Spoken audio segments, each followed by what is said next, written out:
চিটাগং কিংসের আছে ইয়াশা সাগর, সিলেটের আছে স্মিতা চৌধুরী। ইয়াশা কানাডিয়ান মডেল, স্মিতা চট্টগ্রামের মেয়ে। বিপিএল এর উত্তাপ বাড়িয়ে দেওয়া দুই লেডি হোস্ট সম্পর্কে জেনে নিন। শুরুতে ইয়াশা সাগর। উপস্থাপনা হলো ইয়াশা সাগরের অনেকগুলো পরিচয়ের মধ্যে একটি। তিনি একাধারে একজন ফিটনেস ইনফ্লুয়েন্সার, মডেল এবং অভিনেত্রী। অ্যারন ফিঞ্চ, যুবরাজ সিংদের মতো ক্রিকেটারদের ইন্টারভিউ নেওয়ার অভিজ্ঞতা আছে তার। ইয়াশার জন্ম ভারতের পাঞ্জাবের লুধিয়ানাতে। স্থানীয় কলেজে পড়াশোনা শেষে তিনি কানাডা যান উচ্চশিক্ষার জন্য। কলেজে পড়ার সময় তিনি রেস্টুরেন্টে কাজ করতেন। কানাডা থেকে ফিরে 2018 সাল থেকে তিনি একের পর এক মিউজিক ভিডিওতে কাজ করেছেন। ফেব বয়, গাল দিল দি, আয়ান চলদে সহ বেশ কিছু মিউজিক ভিডিওতে কাজ করে তিনি পাঞ্জাবি ফিল্ম ইন্ডাস্ট্রিতে নাম লেখান। ইয়ারান দ্য রুতবা সিনেমা ইয়াশাকে দেখা গেছে। ভারতে বেড়ে ওঠায় ক্রিকেট নিয়ে আগে থেকে ইয়াশার জানাশোনা ছিল, তবে ক্রিকেটের সঙ্গে তার সখ্যতা তৈরি হয়েছে কানাডা থেকেই। 2023 সালে কানাডায় চলছিল গ্লোবাল টি20 কানাডা টুর্নামেন্ট। এখানে হোস্ট হিসেবে কাজ করেই তিনি সবার নজরে আসেন। এসবের পাশাপাশি বিভিন্ন ফিটনেস ব্র্যান্ডের সঙ্গে ইয়াশা সাগর পার্টনারশিপে কাজ করছেন।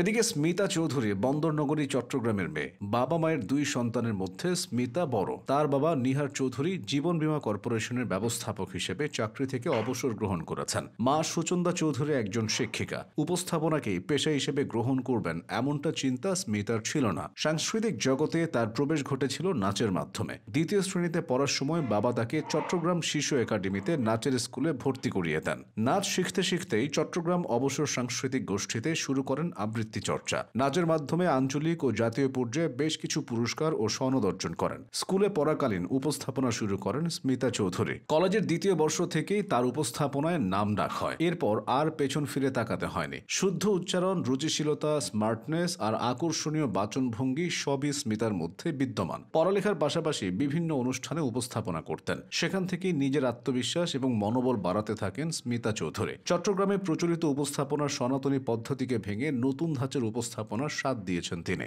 বলা হয়ে থাকে স্মিতা চৌধুরীর আগে চট্টগ্রামে কেউ এত সাবলীল ভাষায় উপস্থাপনা করেনি। কোনো হাই প্রোফাইল কর্পোরেট ইভেন্ট হোক অথবা হাজার দর্শকের উপস্থিতিতে বর্ণাঢ্য জমকালো কোনো আয়োজন, তিনি সবখানেই পরিচিত ও নির্ভরযোগ্য নাম হয়ে উঠেছেন। বর্তমানে অনেকেই স্মিতাকে নিজেদের অনুপ্রেরণা ভাবছেন এবং এই পেশায় নিজেদেরকে নিয়ে আসছেন। উপস্থাপনায় স্মিতা চৌধুরী একটা ব্র্যান্ডে পরিণত হয়েছেন, এ কথা না বললেও চলে। স্মিতা চৌধুরী এ যাবৎ 500-র বেশি বড় ইভেন্ট উপস্থাপনা করেছেন। এর মধ্যে উল্লেখযোগ্য শো এর মধ্যে রয়েছে রেডিসন ব্লোর grand wedding expo, international steel conference, প্রথম আলোর বর্ণ, mister and miss hammer strength, Lotto launching event এবং KDS group corporate event. Chattogram ছাড়াও স্মিতা জমকালো শো উপস্থাপনা করেছেন ঢাকা, কক্সবাজার, কুমিল্লা, নোয়াখালী, বরিশাল, সিলেট সহ দেশের বিভিন্ন জেলায়। উপস্থাপনার পাশাপাশি এখন তিনি ডিজিটাল মার্কেটিং, অনলাইন প্রমোশন এবং প্রমোশনাল ভিডিও কন্টেন্ট নিয়ে কাজ করছেন। স্মিতা চৌধুরী কখনোই নিজেকে শুধু উপস্থাপিকা হিসেবে পরিচয় দিতে চান না, কারণ তিনি একটি পেশাকে গ্রহণ করেননি। তিনি একজন সফল ফ্রিল্যান্সার এবং উদ্যোক্তা। 2017 সালে সারা জাগানো উপস্থাপনার জন্য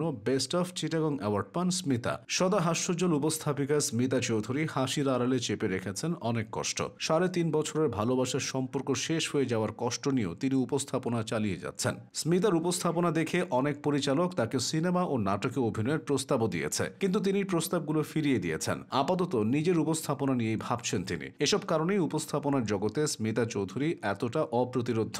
আসন্ন বিপিএল এ ক্রিকেটারদের পাশাপাশি স্মিতা আর ইয়াশার দিকেও দর্শকের নজর থাকবে।